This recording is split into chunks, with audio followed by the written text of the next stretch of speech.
Ciao amici, benvenuti in un altro tag sempre dedicato alle feste, siamo ancora nel periodo delle feste. Un video che ho trovato sul canale del Mondo di Marti, vi lascio qui sotto il suo originale e taggo un po' di canali qui in descrizione. Numero 1, Natale, una raccolta di racconti. Qui ho pensato a questo, che è Piccoli racconti di misoginia della Highsmith, un'autrice che mi piace molto. Di questo libro è un po' che non parlavo. Sono dei racconti brevi, come vedete è un libro veramente che si legge in pochi giorni, dove le donne non ne escono molto bene. C'è quella che si fa sposare perché convince il suo fidanzato che ha avuto un incidente per fare la mantenuta, poi in realtà stava benone. Ha quella che va a fare tutti i corsi tranne occuparsi della casa e del marito, eccetera. Sono scritti in maniera spiritosa, divertente, tutti godibilissimi, poi è un libricino, vi ho detto. Numero 2, Epifania, opera con protagonisti una o più streghe. Qui mi è venuto in mente ancora questo, che è sempre quello di Ken Follett, Mondo senza fine, ambientato in epoca medievale. È una storia epica, un librone che attraversa diverse generazioni, è il sequel dei Pilastri della Terra, se avete visto la miniserie TV.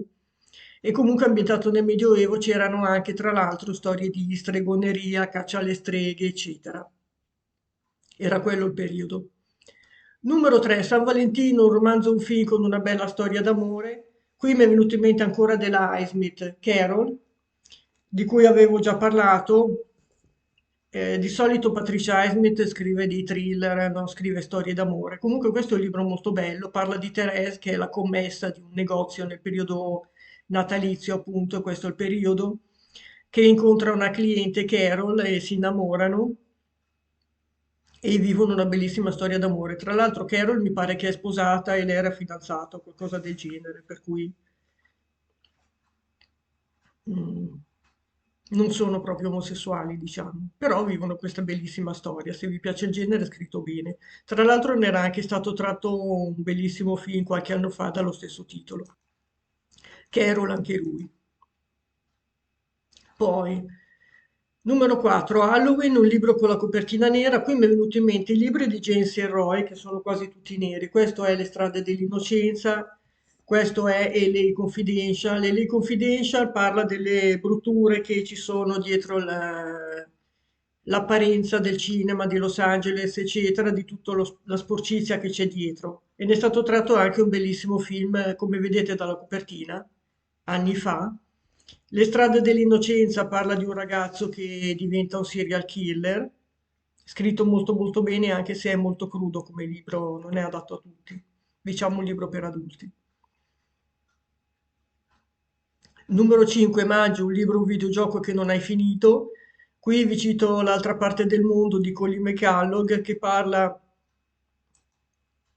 dell'occupazione dell'Australia da parte dei coloni inglesi nel 1700, che è un libro che sto ancora leggendo. Non è che non l'ho finito, è che lo sto ancora leggendo. Molto molto bello, romanzo storico di Colin McCullough. Numero 6, Ferragosto, un libro o un videogioco da completare tutto d'un fiato.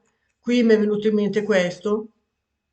Il postino suona sempre due volte, come vedete è un libricino. È un noir molto molto bello, uno dei migliori nel suo genere, che parla di questo ragazzo che si ferma in una locanda più attratto dalla bella proprietaria che dal lavoro, si ferma lì per fare il garzone e poi diventano amanti e decidono di eliminare il marito di lei, impossessarsi della locanda, ma le cose non andranno come pensano loro. Molto bello il libro, è uno dei migliori nel suo genere, ve lo consiglio. Numero 7, Pasqua, un'opera con una narrazione sorprendente. Qui mi è venuto in mente questo. Il curioso caso di Benjamin Button. C'era il film con Brad Pitt, se non lo sapete è stato tratto da un libro di Fitzgerald, vedete è molto sottile, questa è la versione in inglese e in italiano.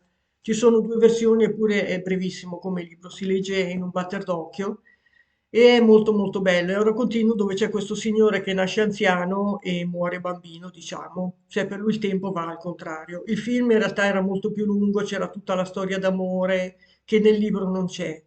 È un libro godibilissimo, diciamo era una fiaba per ragazzi il libro, molto più breve del film e comunque scritto benissimo, poi di Francis Scott Fitzgerald, figuriamoci. Numero 8. Capodanno, un romanzo, un videogioco, un film che sono i capostipiti di una saga.